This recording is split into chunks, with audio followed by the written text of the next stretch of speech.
All right, hey mamas, welcome to another episode of the Mama Mindset. We're here to help moms everywhere. We have the goal of talking to 1,000 moms. So if you want to be one of those 1,000 moms, go ahead and reach out to me on social media or shoot me an email. But today we have a guest by the name of Ashley Cacho, and she is here to tell her story and her journey. And we're gonna learn so much about her. So without further ado, welcome to the show, Ashley. Thank you for being on the show. Thanks for having me. Super excited to talk to you today. Yeah, appreciate it. So let's get right into it. And why don't we just start off with, how many kids do you have or kids, boy, girls, give us a rundown. Yes, I have one sweet baby girl, and she will be 3 this year in March. Gotcha. Three. Interesting. That's an interesting time. We'll get into that. So why don't we back it up a little bit and talk about your pregnancy journey? Maybe even like how did you find out you were pregnant? Was it planned? Was it not planned? Like start us from the beginning and then we'll work our way up to where we're at now. Yes, so a little bit after the pandemic, so my family is originally from Belize. So after the pandemic, I was going through a lot of like mental health issues, like struggling a lot. So I went back to Belize to kind of just like, relax and get away from, just all the stress of like, life and the pandemic. And I just rekindled things with like my hometown sweetheart. And, we planned the pregnancy. It was just one of those like, in love and just want to have a baby. The pandemic kind of made everyone just, I feel like there was a lot of pandemic babies. So I had a pandemic baby and it was planned. So I knew like right away, like, oh, okay. When it was time, I was checking and constantly checking.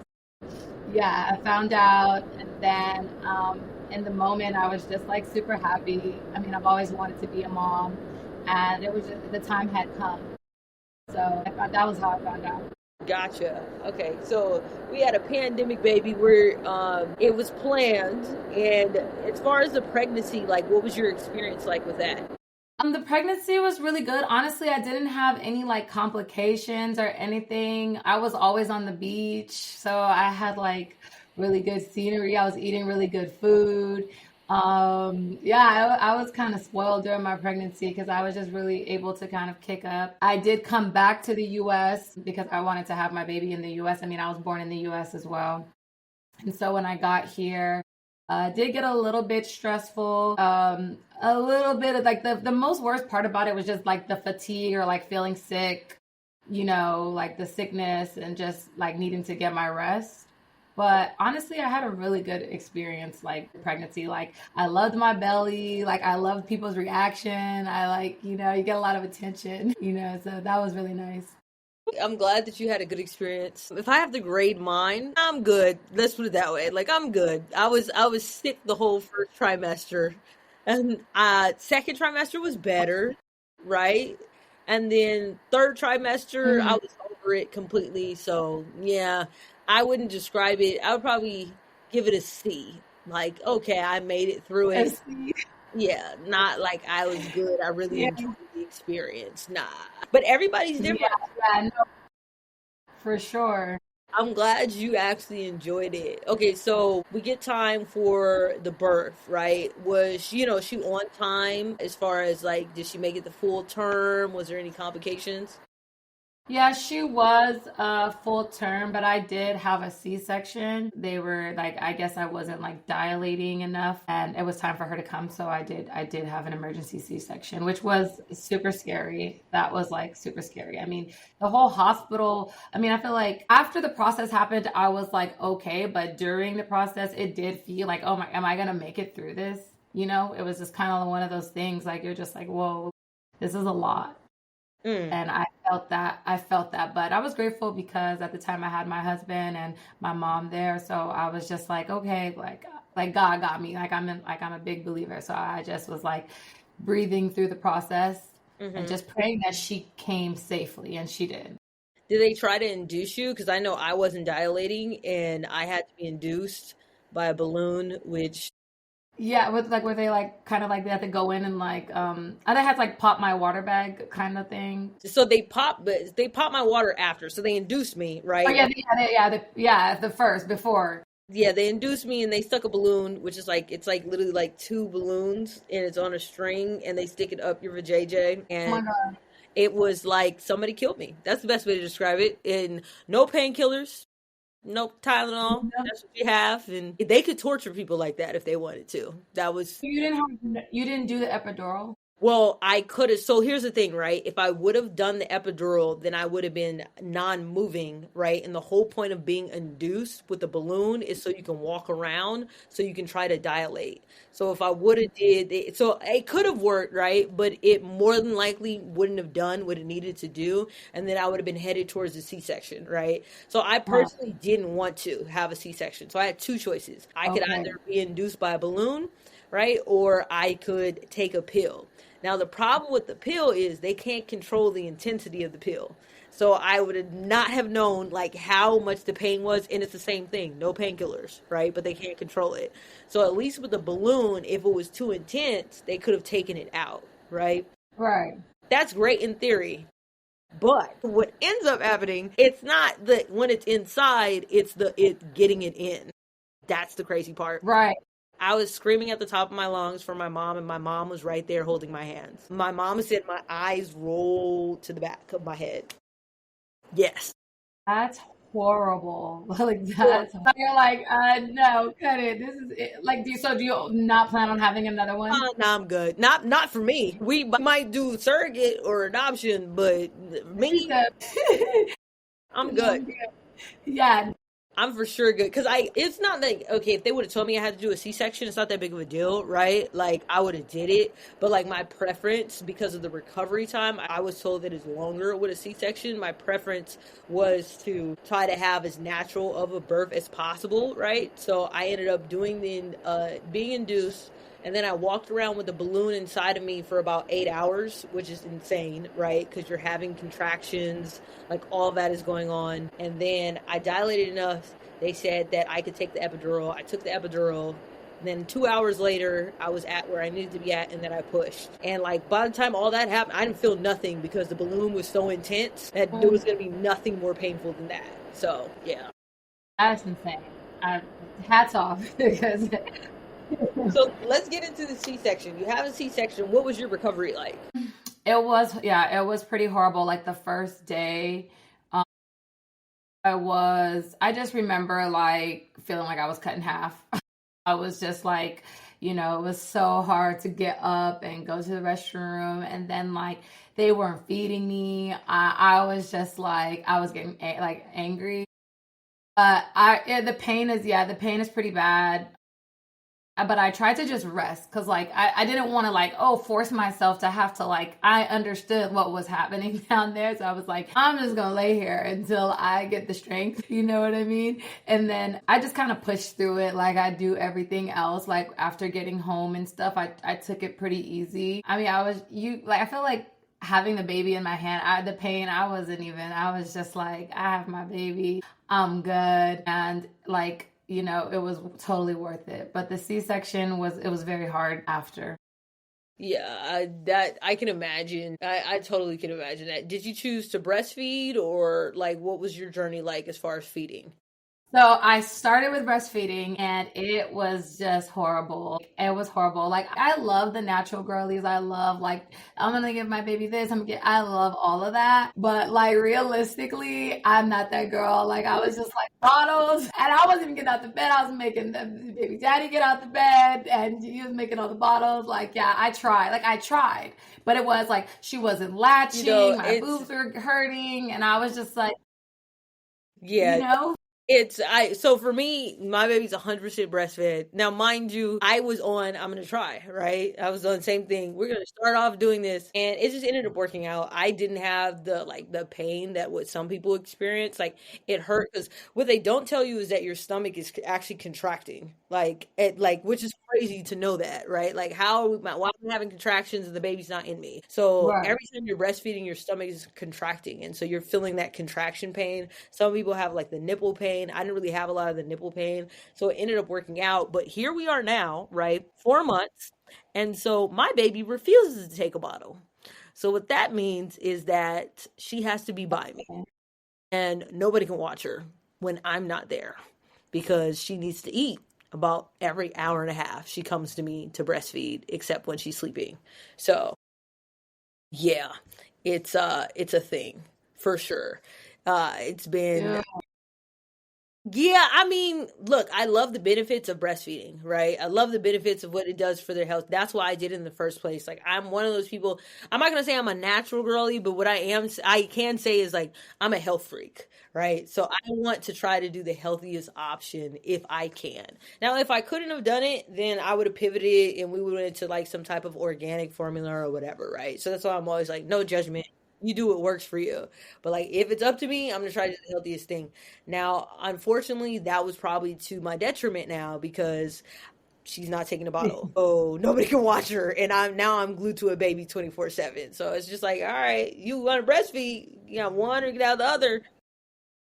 I've seen that too. I've seen other moms where like the baby's like getting big and they just will not get off the nipple, and it's so hard to get them off the nipple. And I'm like, yeah, I don't want those problems.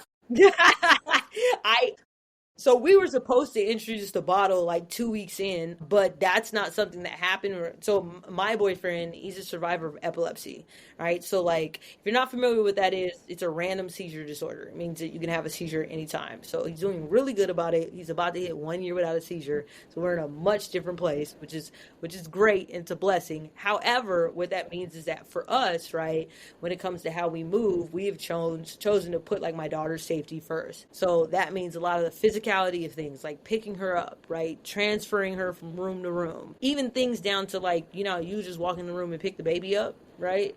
Like, that's not Yeah. something that he can do because that there's a risk that if he seizes, right, that's going to be, she's only 4 months, like that could lead to some type of an injury, right?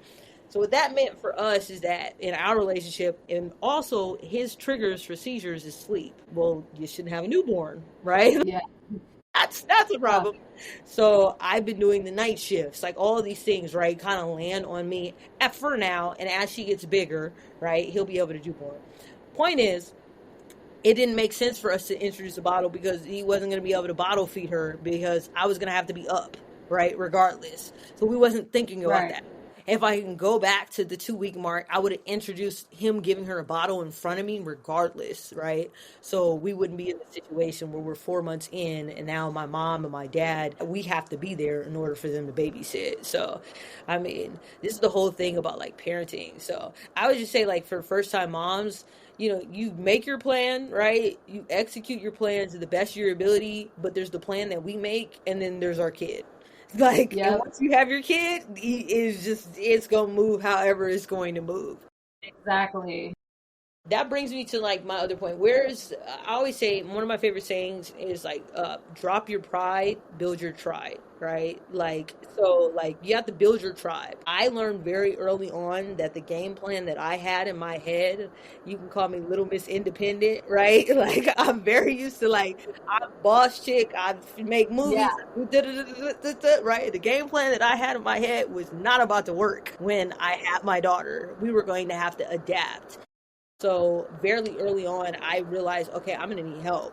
I remember one time I was like, yeah, I'm gonna need my mom to be here, and she stayed with us for like 2 3 weeks, and even still to this day, she's helping us like 2 3 weeks, 2 3 days out the week. So do you have a time where you were like, you know what, I need to drop my pride and I need to call somebody for help? Do you have a story you can tell us about? Absolutely. So I had to go back to work almost like immediately, kind of after having the baby. And so my husband's mom came from Belize to stay with us. And I know like the stories of like mother-in-laws always kind of seem a little rough, but it was very beautiful for the first But like when the baby was just born, I'm not gonna lie, like she was there for me, for us, for the baby. And I honestly could not have done it without her. Like, people don't understand that you do need help, like especially with a newborn, like it's a lot. A lot of people aren't afforded the luxury to stay home with their child. Like some of us have to go back to work right away. And that was my situation. And I was just grateful to have like his mother there. You know, she's a mother of five. So it came really natural to her. I learned a lot. And I also had like my mom lives here, but she works a lot as well. So, you know, she was in and out, but it was mostly my mother in law. And that was like in the very beginning stages. And now in this stage where my baby's like around 3, my brother, we're very close. He has a 3-year old as well. So we help each other out. So he's part of my huge part of my tribe because I also work a lot in school. I have a lot going on. So like it's just I don't know, like I'm very big on family and I'm very big on just like creating space for everyone to like grow together. And so I don't know, like the tribe part is a crazy part because you can't do it without them. I totally agree. I think sometimes we have to get out of our way. And if the ultimate goal is to, to have the best interest for the child, then like we just like what do we I got to the point where I was like, okay, why am I harping on I have to do this by myself? Like why am I here? Like this is dumb. Right. It's stupid. Yeah. If somebody's willing to help, like let's take the help. Let's bring them on in Yeah. and let's take Yeah. that because it was very much a me thing, right? And that to a certain extent it served me in when it was just me and my boyfriend, right? It serves me and my goals to take on challenges and all that. It doesn't serve Sky for me to Right. just overwhelm myself for what. And Yeah. even still now we're 4 months in and we're still evaluating like, okay, Oh yeah. do I need to pivot? Like, how can we get more help? What's gonna Yeah. make the most sense? It's all changes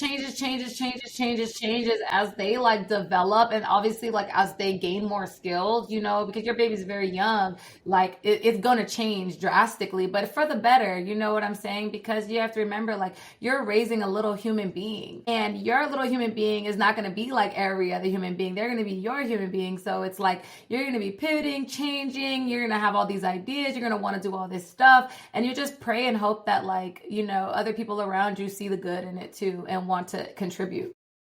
Totally. Yeah, I agree. It's so interesting what you learn. Okay, so you talked about, C-section, this kind of transition. You did have, a nice tribe around you to help. Did you experience any sense of postpartum? And if so, like how did that show up for you? Yes.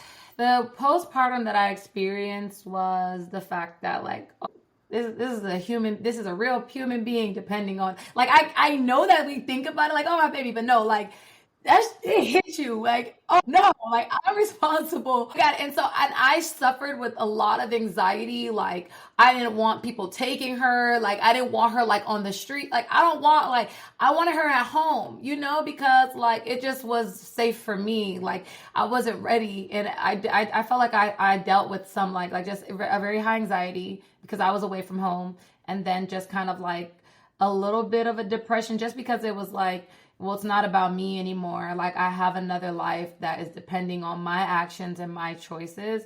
And so not to say that that's a sad thing, but it just felt kind of sad. Like, you know, just like a part of you gone now, like that. Hmm. The old me, the old non mom is gone. I'm a mom now, and that's not going to change. Nope.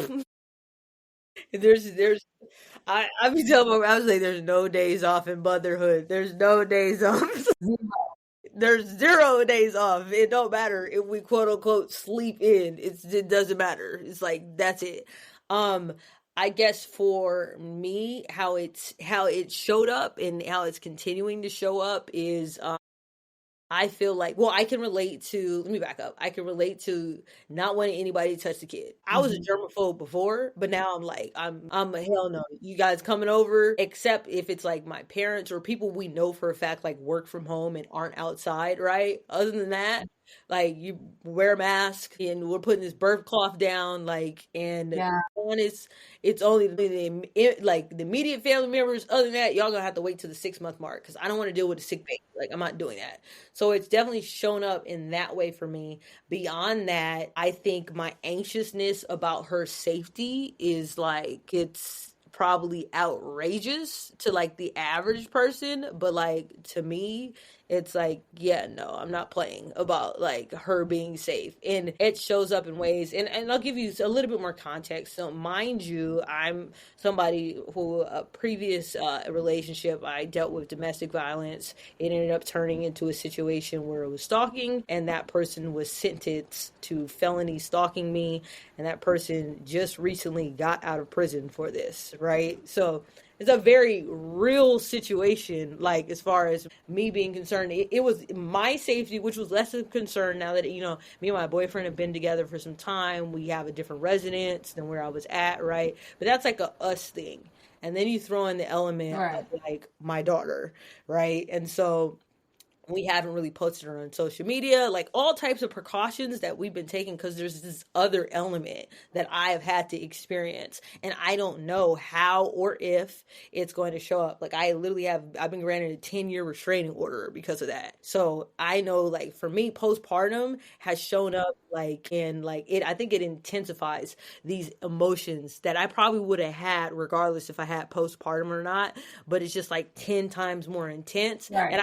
I've felt that before, just off of dealing with like anxiety before, right? Because of this experience, I had PTSD. I had to literally go through reprogramming of my brain. I couldn't even say this person's name, like flat out. I had to go have like 6 to 12 months of therapy so I could say this person's name and not have an association that I had with it. I did ERMD. So all types of stuff, right, that I had previous experience for. So when we throw in the postpartum mix into it, it just like ramps it up to the point where you're like, oh, okay.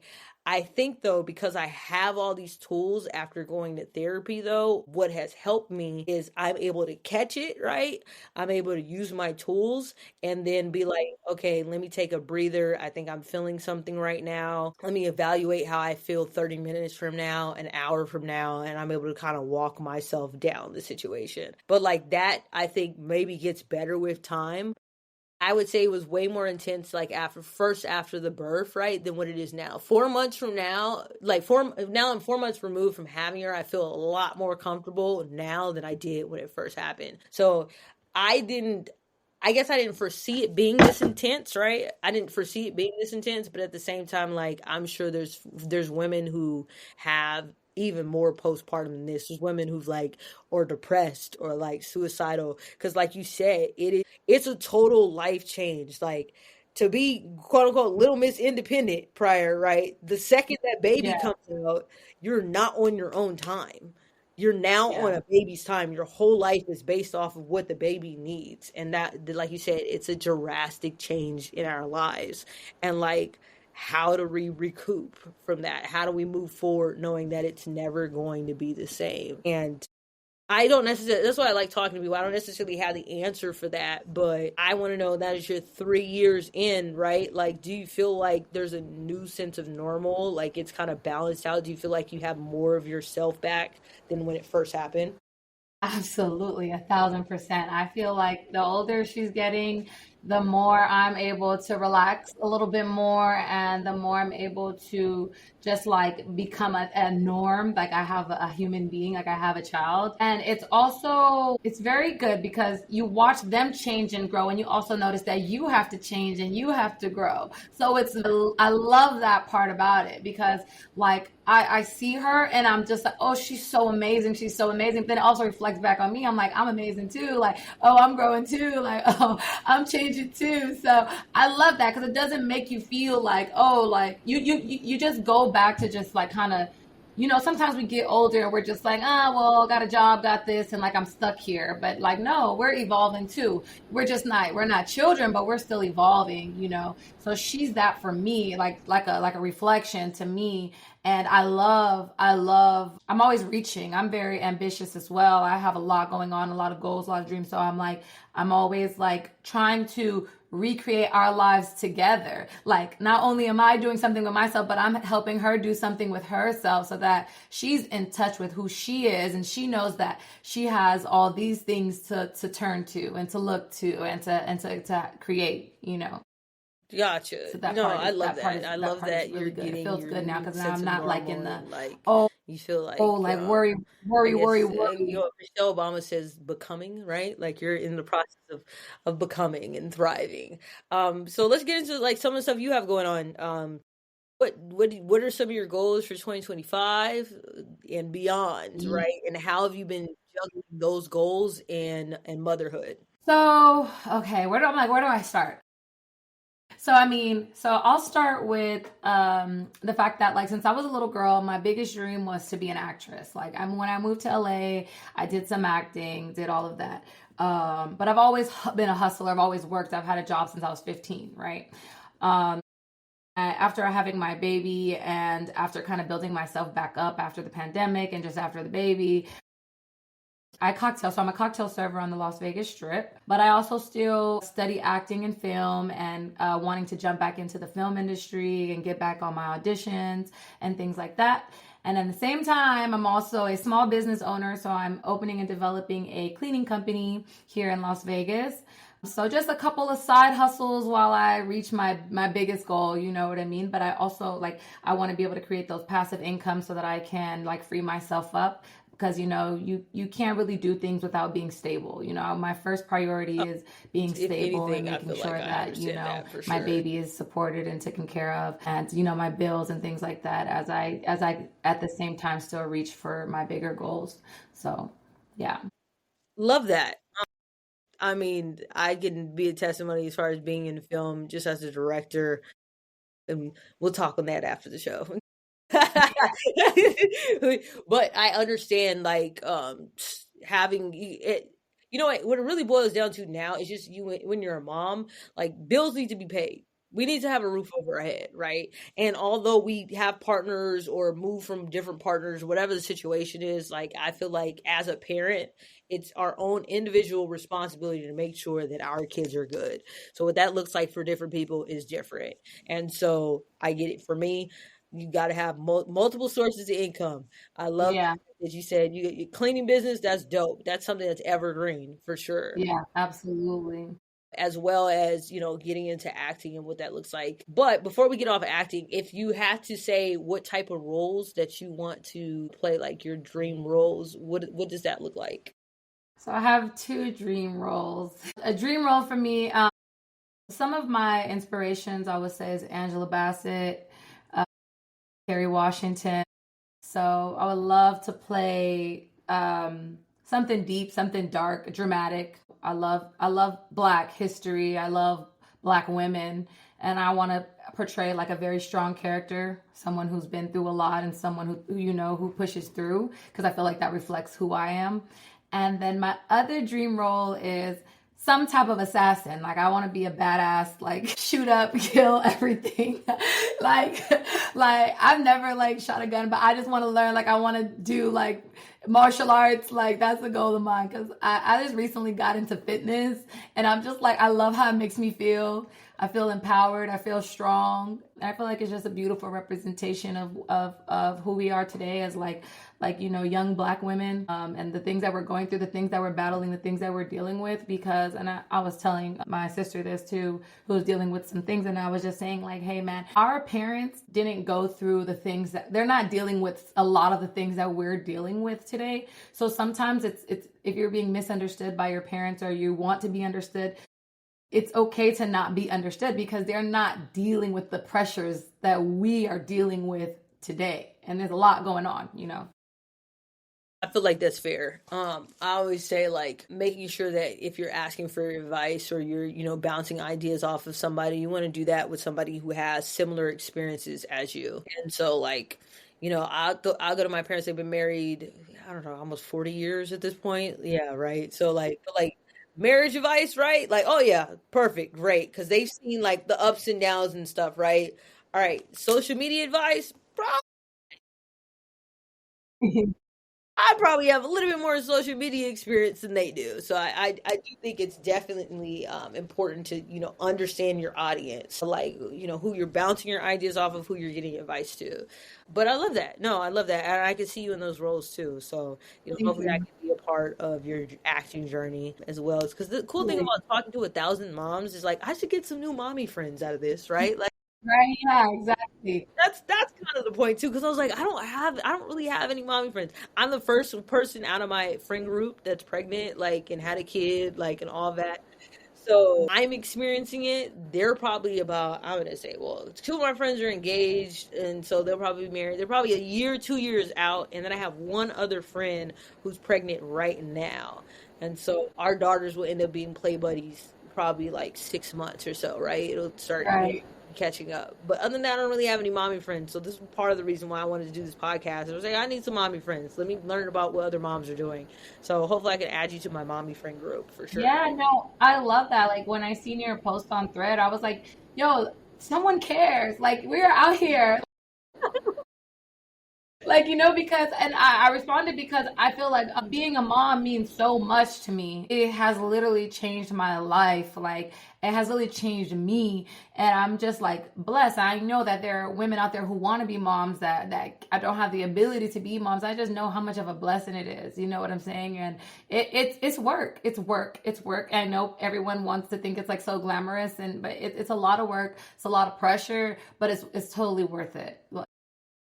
No, I feel you. Yeah. Cause like for me, like I said, like those first 2 weeks, I was like, yo, what the F is this? Like, what's going on? Why is this so difficult? Nobody told me. And it's like, somebody did tell you, but it just didn't land on you. You know what I'm saying? Like, and it's like, yo, so moms have been doing this. And then I was like, if I'm experiencing this and like I have a boyfriend and I have a mom who's like, I can imagine what like being a single mom might feel like. I'm like, this is insane. Like, this is a crazy experience. I need to be smart, just like I was smart and I surrounded myself with other filmmakers who already did it. I was like, let me be smart. Let me surround myself with other moms so I can Yeah. feel like my head is blowing up. And that's really what this space is for. Like you said, somebody does care. I do care. Being a mom I'm only 4 months in and it's drastically changed my mind. Like, it's Right. drastically changed my life. Like, I don't even think the same way. So, um, I feel like the more that we can feel and be seen, right, and support each other, like the better it is. Like you said, there's people who would die to be a mom. Like they're trying to do everything to become mom. There are people who are, I think about, I'll be 30 this year. I can imagine if I was a teen. Can you imagine being a teen, like, and going through that process and like, who's there to like tell them, hey, you could figure this out, or these are things, who's giving those people tips? I'm like, this could be a platform for those people as well. Like, okay, I listened to the mama mindset and I got this gym from her or whatever. I'm trying to, help as many moms as we possibly can moving forward. So we briefly touched on it, right? But so you mentioned to me that you were separated, and so I just wanted to know, like, as far as the dynamics of how that affected you, how has that affected you as a mom, and the stage of where you're at in motherhood? Absolutely. I feel like as a mother, naturally, you want to protect your children. You want to protect, you have like this natural, like, I'm a Leo, by the way, so I'm very like, rawr, and I feel like my instincts are very good.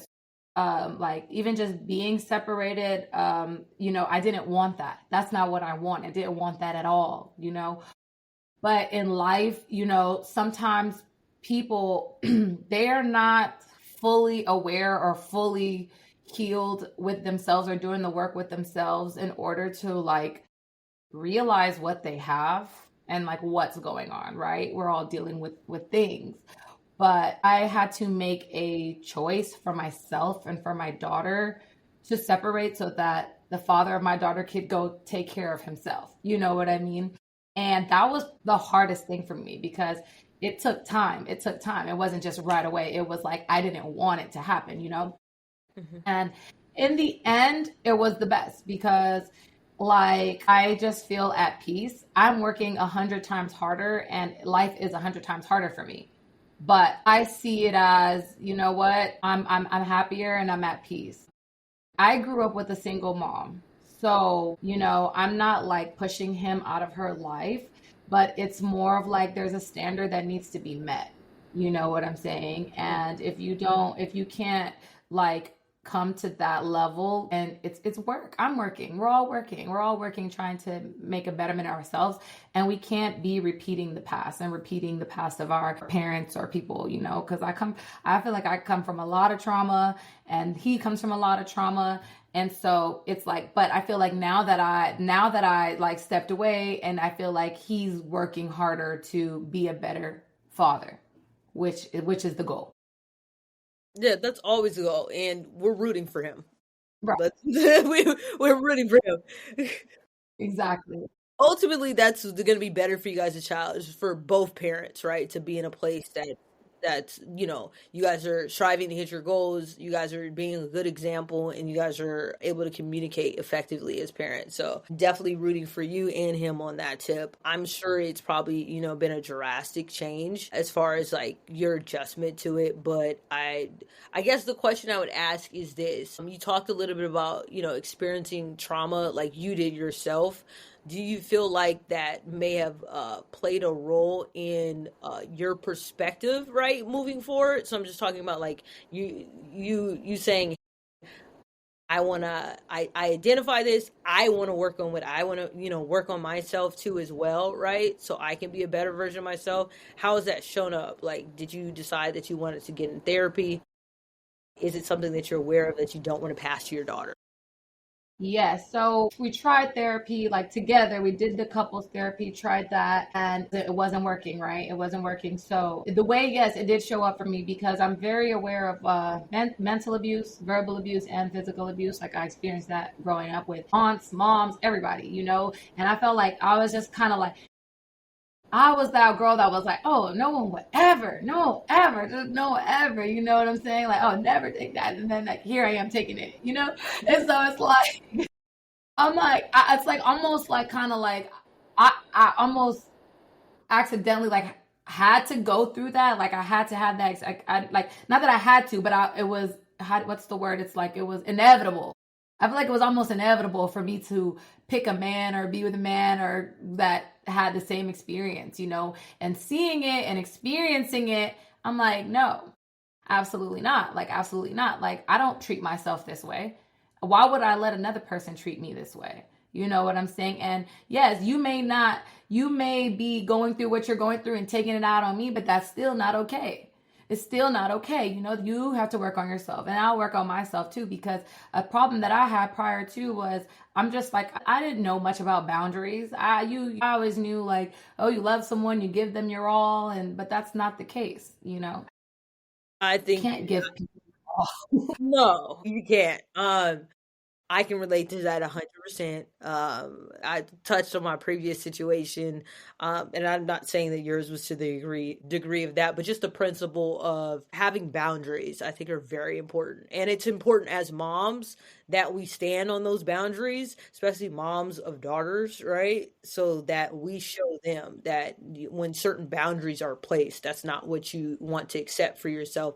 You don't show up like that for somebody else, so you should expect that the same person, respond to you in a healthy way. And so I applaud you for making that decision. I think it's the best decision for you and your daughter moving forward, and we'll be rooting in that space. So Thank you. I think it's a good segue for us to go into, what do you wish you would have known about being a mom that you know now? Let's see. I mean, I don't know because I would say this. I grew up with two brothers, a single mom. My mom was always working. So guess who was lady of the house all the time? It was me. So like I've always had that innate sense of like taking care of people. I've always been that to my siblings as well. So like now, like if I can say like there's something I wish I knew, I mean, I guess I would look to my own mother, and I would say like because I'm pretty hard on my own mother too. I know I am, and we have like a weird dynamic, but I would say like she's a person too. Like like regardless that like people, the mom title is big.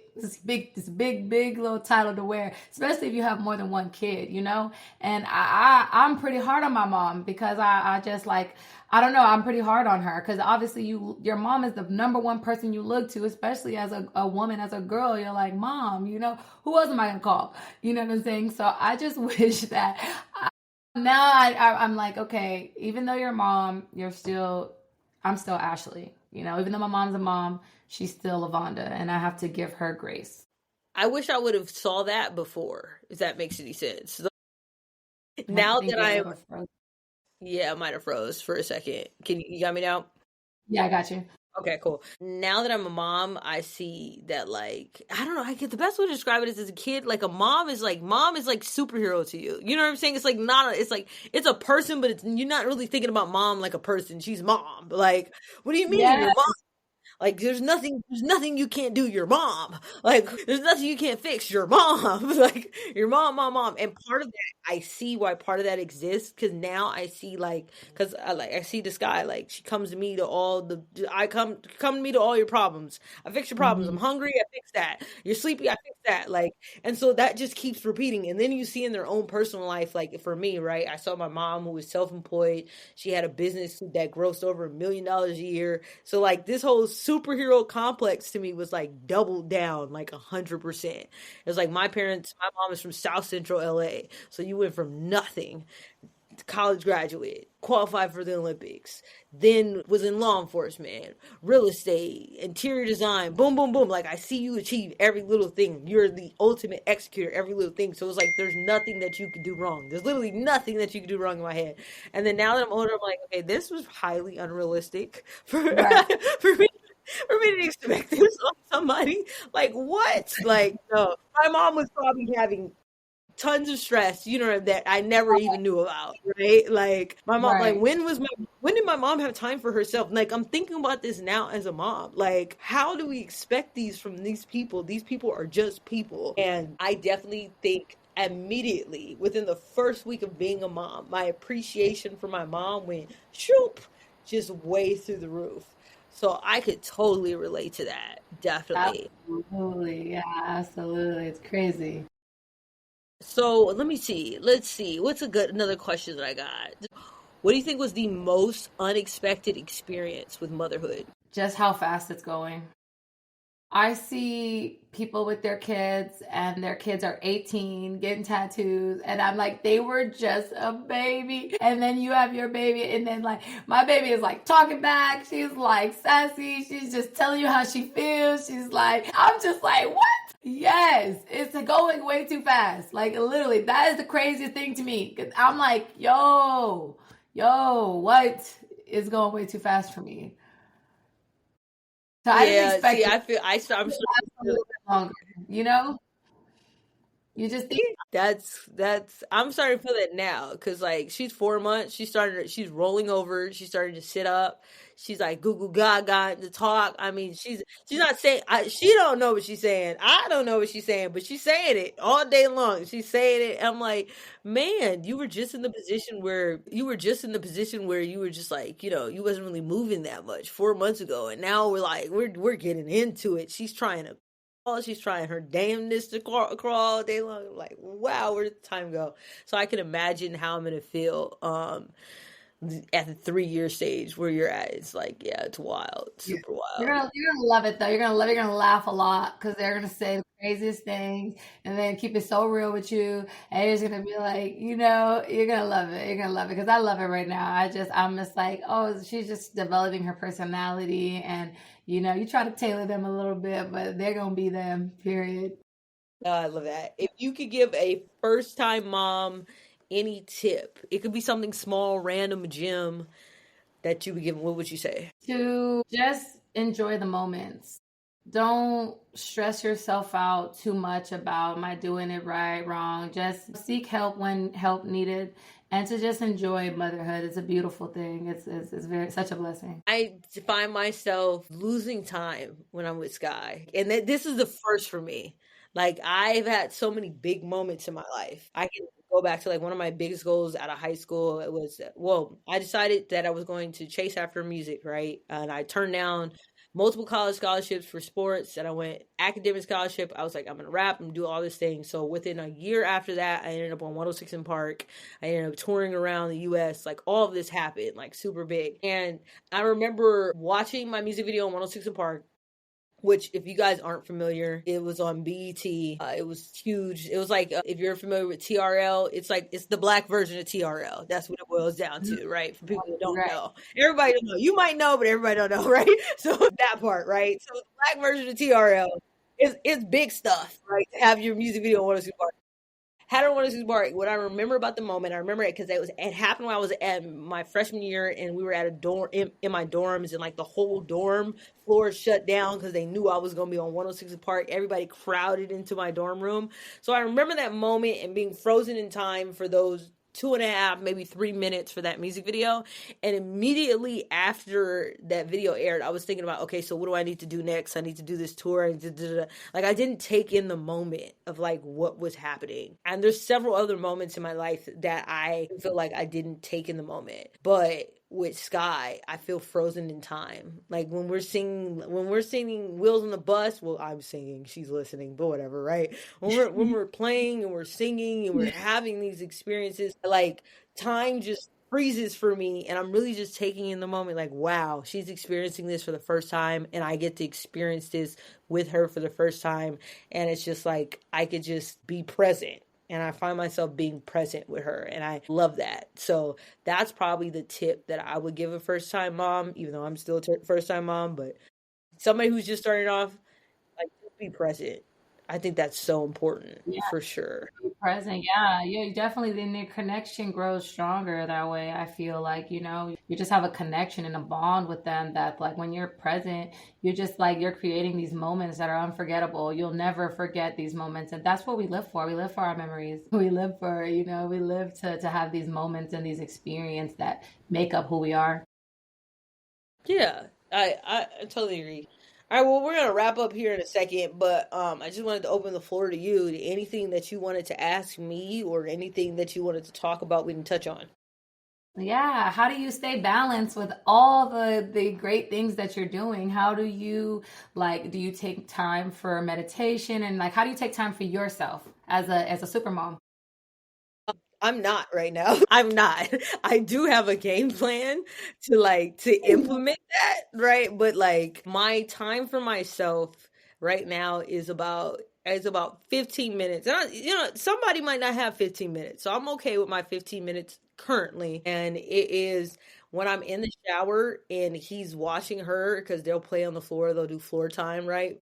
For those 15 minutes, I'm like, I do not exist. Let me do my face routine. Let me be in the shower. Let me Yeah. just clear my mind, like that. I do that. And then when I finally, go in and I get in the bed, right? I pray. I might take 5 to 10 minutes to watch some funny YouTube video I haven't seen. And then there's this app called I Am, and I do affirmations every single day on that app. So I try to work that in. So maybe about 30 minutes that I have to myself. That's not sustainable, and I know that. So the goal is hopefully by the 6 month mark, right? We're at the point where I can get an hour to myself. Because right now, the only time that I have, right, to myself is like now, right, which is the podcast. So I guess I can count this in as like me time or something that I'm doing for myself. And then beyond that, it's about she goes to bed at 8. I try to go to bed at 11 because I'm up for work the next day by like 5:30, right? So it's about 3 hours, but in those 3 hours, it's jam packed of like I'm editing films, I'm writing films, I'm in pre-production, like I'm doing stuff for the podcast. So it's not really me time per se, it's like productive time. But hopefully in the next 2, 3 months or so, I get a little bit more of that. What do you do? Because maybe I can learn from you. Well, first I'm gonna say you're killing it. You're killing it, because yeah, that 4 months is still very early. Uh, yeah, for me, well, my baby goes to like kind of like a school daycare in the daytime because, and I cocktail at night, so I work all day. Like I work all day, Yeah. and I cocktail at night. So I just try to take time to rest. Like I make it like at least an hour. I don't care. Like I can take a nap, I can do whatever I want to do, and I just try to like I'm still working on my systems. I think everything successful kind of goes off of systems. So I also try to schedule out and just try to be like keep like maneuvering my time management because there are things that I'm doing where I could be doing something else to benefit my time. But I definitely do also like to just read. I like to read a lot to try to like keep my mind, flowing and good and positive. And the gym is really a good outlet for me. That's really my time when I get to go to the gym because I'm doing a lot. I love that. I'm getting into my workouts right now. We're gonna walk 3 times. Now, mind you, I was a health nut. I was working out 5 days a week. I was hitting 2 miles a day, plus like ab workouts. So like for me, pregnancy was like a complete fall off. So I'm getting back to myself. I'm not pushing myself to snap back. I think I'll be snapped back by the end of like this coming year. But Yeah. I like the working out decreases my stress. So like when I can get back into like jogging, right now I'm walking, getting back into jogging would be great. And hopefully we get there by the end of the year. All right. Well, I've enjoyed talking to you so much. I feel like I learned something. I got some gems from the conversation. Before we hop, definitely shout out your social media because you never know.